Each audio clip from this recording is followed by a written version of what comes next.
लेकिन इन 3-4 करेक्टर को भी सही परिवेश में जो है उसके लिए बहुत ज्यादा बड़ा विचार होने की आवश्यकता नहीं। हम में से किसी ने रावण को नहीं देखा और ना ही उस वक्त टेलीविजन का तो लाइव देख लिया होगा। एक अनादिकाल से एक कथा चल रही है, रावण ने ये किया।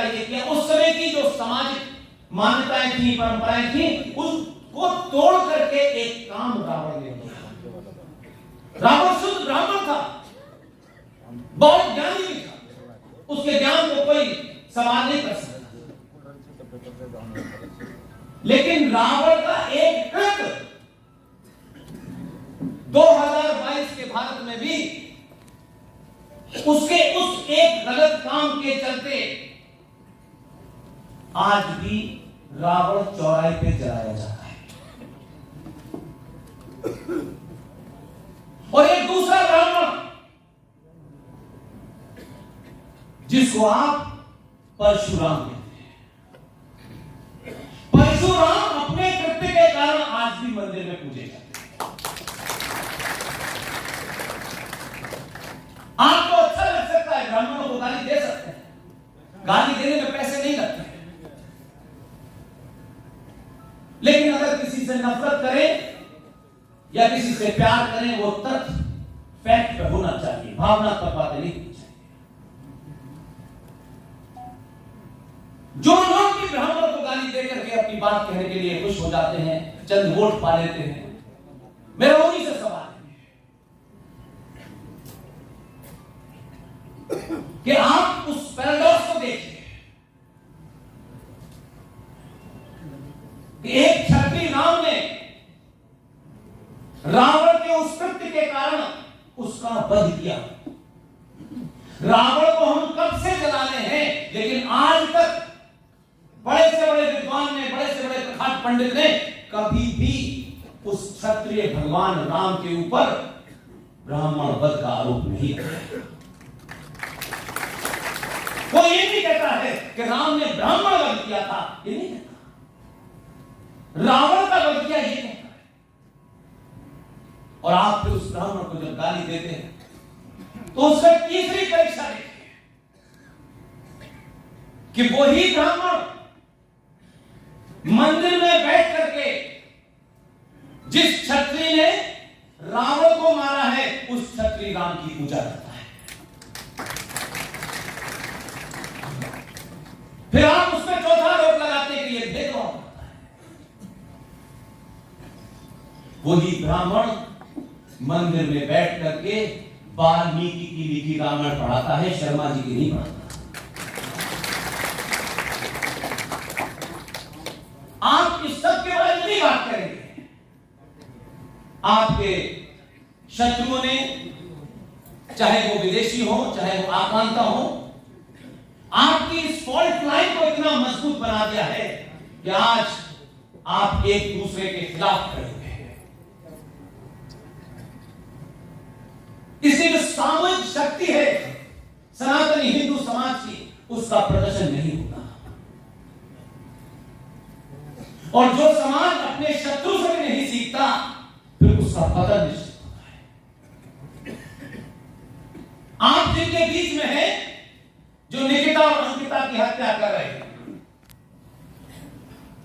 कुछ उनसे भी अगर आप सीख लेते तो शायद ऐसा नहीं होता।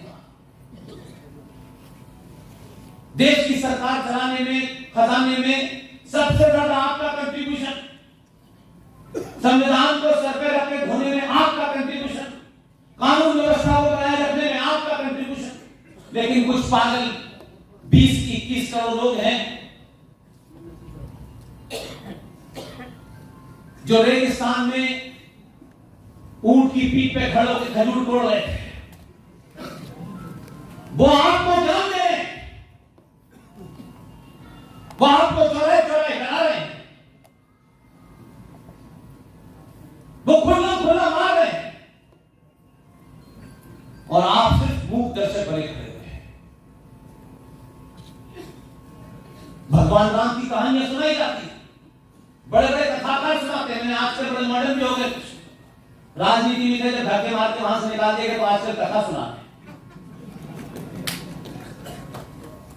बहुत बदनाम कर रहे हैं।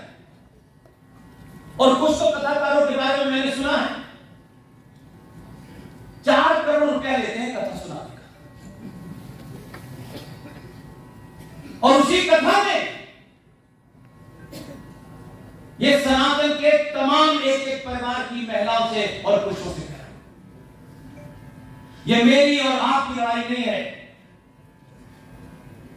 ये सनातन भारत की करोड़ों साल पुरानी पहचान है, उसको बरकरार रखने के लिए अगली पीढ़ी की लड़ाई है।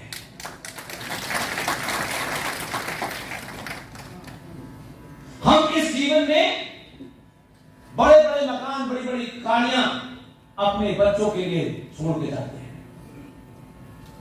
दुनिया के किसी इतिहास में संपन्न समाज ये गाड़ियां और ये मकान कभी अपनी राष्ट्र की संस्कृति को बचाने के लिए आगे नहीं आते। इससे ज्यादा आप समृद्ध थे, विश्व की अर्थव्यवस्था में आपका 33% का कंट्रीब्यूशन था। लेकिन आपको लगता है कि जब तक मिश्रा जी से ज्यादा आपके घर में गाड़ियां नहीं होंगी तो आपकी नाक नहीं सीख जाएगी। फला की शादी में 3 किलो सोना दिया गया है तो मुझे 4 किलो देना है।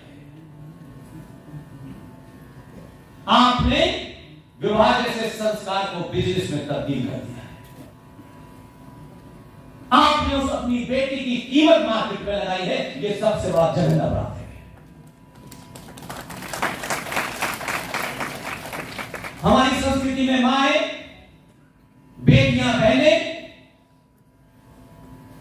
घर की इज्जत होती है। हम अखबारों में उनकी लंबाई चौड़ाई क्यों छपाते हैं, ये शर्म नहीं आती हमको? सार्वजनिक आप मंजिल करते हैं हर बड़े बड़े अखबार में, मेरी लड़की है, इतनी लंबाई है, गोरा रंग है, नाक है, फलाना है, दिमाग है। ये क्या करते हैं भैया?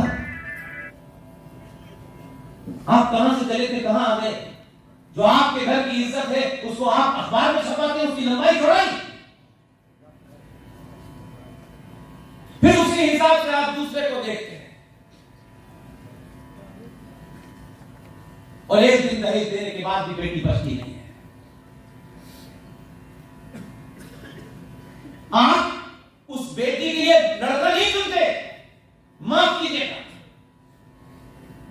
हमारी माए और हमारे पिता बेटी के लिए लड़का चुनते वक्त, दहेज देते वक्त उस बेटी का भला नहीं सोचते, समाज में हमारी शान क्या होगी, कहीं हो ना चाहिए।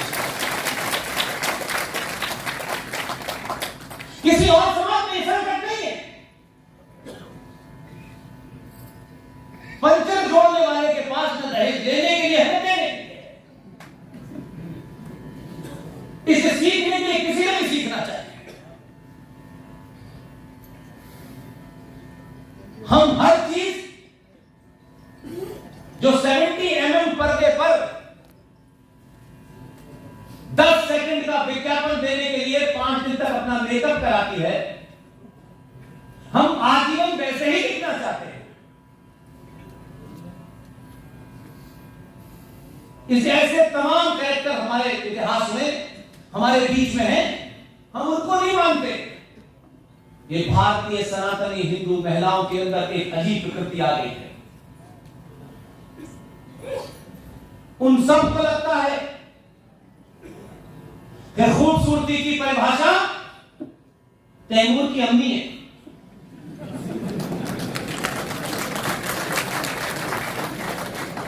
यहां आने से पहले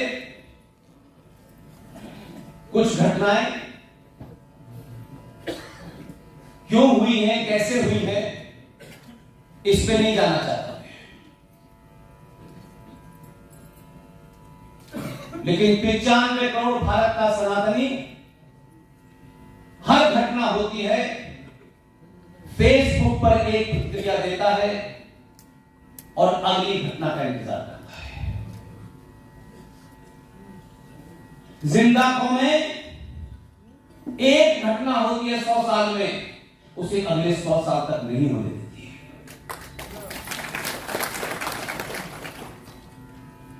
हम घटनाओं को रोज होते देखते हैं।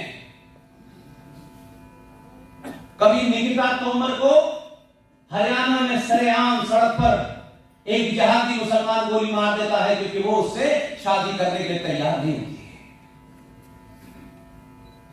कभी झारखंड में अंकिता को मार देता है, कभी रूपेश पांडे की हत्या होती है, कभी अंकित शर्मा की हत्या होती है, कभी अंकित सक्सेना की हत्या होती है, कभी कृष्ण बड़वा की हत्या होती है, कहीं कन्हैया का गला काटा जाता है। ये घटनाएं बार बार आपको जगाने की कोशिश कर रही है। आपको लगता है ये सरकार की जिम्मेदारी है। सरकार की जिम्मेदारी नहीं है। इससे आपको 70 सालों में तथाकथित नेताओं ने और संगठनों ने आपको जो घुट्टी पिलाई है, उस घुट्टी से बाहर आने का समय है। और अगर किसी ने कोई एक्सपेरिमेंट किया भी था और अगर वो फेल हो गया है तो दोबारा से नया एक्सपेरिमेंट करने की जरूरत है।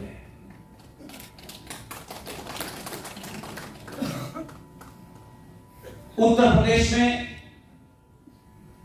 जहां से मैं बोल रहा हूं, मुझे पूरी उम्मीद है कि कुछ बातें जो मुझे उठानी है वो लखनऊ तक पहुंचेगी। और सिर्फ बात पहुंचाना ही मेरा मकसद है और कोई मकसद नहीं है। इसलिए सभागार में कितने ब्राह्मण हैं, कितने ठाकुर हैं, कितने यादव हैं, इसकी गिनती मैंने कभी नहीं की। प्रोग्राम आयोजित करने वालों की जाति क्या है, मुझे उससे कोई फर्क नहीं पड़ता।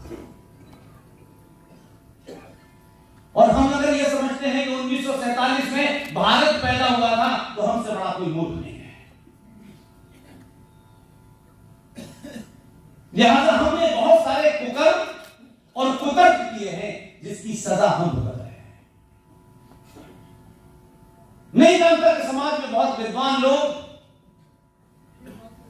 जो कभी किसी सत्ता के साथ नहीं रहे, जिनका सत्ता से कोई प्रत्यक्ष अप्रत्यक्ष संबंध नहीं रहा, उन लोगों ने भी कभी रुक करके समाज को सच बोलने की ताकत दी थी। कुछ ऐसा नहीं है कि कोई नया विचार मैं आपको देने वाला। आपने शब्दों के साथ अनर्थ किया, हमारे बुजुर्गों ने किया और खुल्लम खुल्ला किया, और अब वो हमारी आदत में शुमार हो गए हैं। इसलिए हम सही बात सुनना नहीं चाहते हैं। और जो सही बात कहते हैं ये हेट मॉन्गर है, ये समाज में जहर फैला रहा है, ये समाज को तोड़ रहा है। ये हम अपनी कायरता को छुपाने के लिए इस्तेमाल करते हैं। एक कायर और डरपोक समाज तभी डरपोक और कायर बनता है जब उसमें लालच भर जाता है। वो लालच उसको कभी सही नहीं बोलने देता, क्योंकि उसको हमेशा चिंता होती है कि वो सच बोलेगा तो उसके लालच में जो भी कुछ चीज है वो पूरी नहीं होगी और कोई उससे नाराज हो जाएगा। इसलिए दिन भर उठते बैठते जागते चलते फिरते उसको इस बात की चिंता रहती है कि उसका शत्रु जब तक उसको अनुमोदन नहीं करेगा तब तक उसकी समाज में पहचान नहीं होगी। इसे क्या खाना है, कैसे चलना है, धोती पहननी है कि नहीं पहननी है, तिलक लगाना है कि नहीं लगाना है, चोटी बांधनी है कि नहीं बांधनी है, ये सब करते वक्त हम देखते हैं कि समाज में हमने कोई अलग थलग न करते, कोई नाराज न हो जाए कि भाई आप कब से हिंदूवादी हो गए जो तिलक लगाने लगे। आप तो अच्छे खासे लोग थे, आप चुटिया तो रखते। और कौन पूछ रहा है आपसे, जिससे कभी आपने नहीं पूछा कि तुम पजामा ऊपर क्या पहनते हो, कुर्ता नीचे क्यों पहनते हो।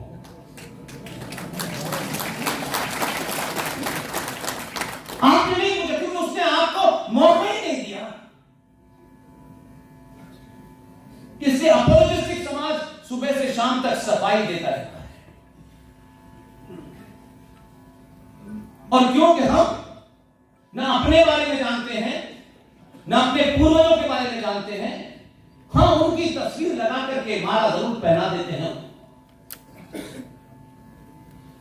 उनको साल में कभी एक बार याद करके समझते हैं बस काम पूरा हो गया। लेकिन हमारे अपने घर में, इस बागी बलिया के अंदर, हमने अपने बच्चे को फूल वाले चचा बनने की ट्रेनिंग दी है। लेकिन इसी बागी बलिया में किसी ने अपने बच्चे को मंगल पांडे बनने के लिए प्रोत्साहित किया। मंगल पांडे पड़ोस में पैदा हो, हमारे यहां तो चचा नेहरू पैदा हो, क्योंकि हमें सुख सुविधाओं के साथ जीवन जीना है और इतिहास में नाम लिखाना है। और जब समाज की मानसिकता हो जाती है, तो जिस आदमी ने 26 साल की उम्र में अंग्रेज अफसर के जब गोली मारी थी, तो उसके मन में यह भाव कभी नहीं रहा होगा कि मेरे जाने के बाद मेरे गीत गाए जाएंगे, बड़े बड़े पुरस्कार मेरे नाम से दिए जाएंगे। उसके मन में यह कभी नहीं था। लेकिन उसके मन मस्तिष्क में यह जरूर रहा होगा कि मेरे जाने के बाद हजारों मंगल पांडे पैदा होंगे।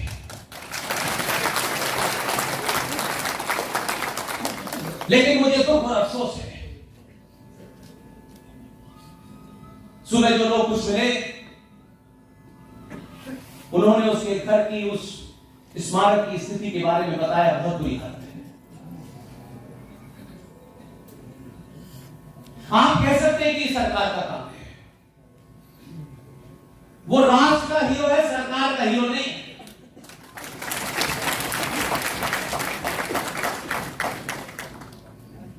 और इतनी बातें आपसे छुपाई गई कि अगर इसकी 5% भी आपको बता देती, तो आज चौराहे चौराहे श्रद्धा नाम की बच्ची, आफ्ताब नाम का एक मुसलमान, उससे शादी करके 34 टुकड़ों में काट करके फ्रिज के मुंबई के जंगलों में नहीं फेंका। हम टुकड़े करेंगे, दुखी होंगे, और 15 दिन के बाद एक और निकिता और अंकिता होगी। हम गिनती में बहुत हैं, गिनती में तो भीड़ भी बहुत होती है। बड़े बड़े पुरुषार्थी हमारे 5-5 घंटे के भाषण करा लोगों से, दुनिया के हर चीज को बोलते हैं, लेकिन घर के अंदर दरवाजे के सामने जो चुनौती खड़ी है उसके बारे में बात ही नहीं करते। क्योंकि जब आपके संगठन के, पार्टी के स्वार्थ राज से बड़े हो जाते हैं, उनके मानने वालों की यही दुर्गति होती है। कभी अपने आप से पूछिए कि पार्टियां बड़ी है, संगठन बड़े हैं या राष्ट्र बड़ा है? किसी के नाम के आगे पांडे लगा है, किसी के नाम के आगे सिंह लगा है, यादव लगा है, इससे फर्क क्या पड़ने वाला है? इससे मैं जहां जाऊं वहां एक बड़ा जाति का मामला है। लोग पर्चियां देते हैं, इस पे भी बोलिए। मैंने कहा इस पे बोलने के लिए मुझे कुछ बचा है क्या? मुझसे पहले लोगों ने नहीं भेजा क्या? क्या इन कारणों से हम पराधीन नहीं हुए? क्या इन कारणों से हम चौराहे चौराहे नहीं मारे जा रहे? लेकिन ये बीमारी हमारे अंदर से खत्म नहीं होती। भारतीय सनातनी समाज, जिसका इतिहास अनादिकाल से है, जब से ये ब्रह्मांड वजूद में आया हुआ, सनातनी समाज कभी भारत जाति प्रधान नहीं रहा। सनातनी भारत समाज हमेशा कर्म प्रधान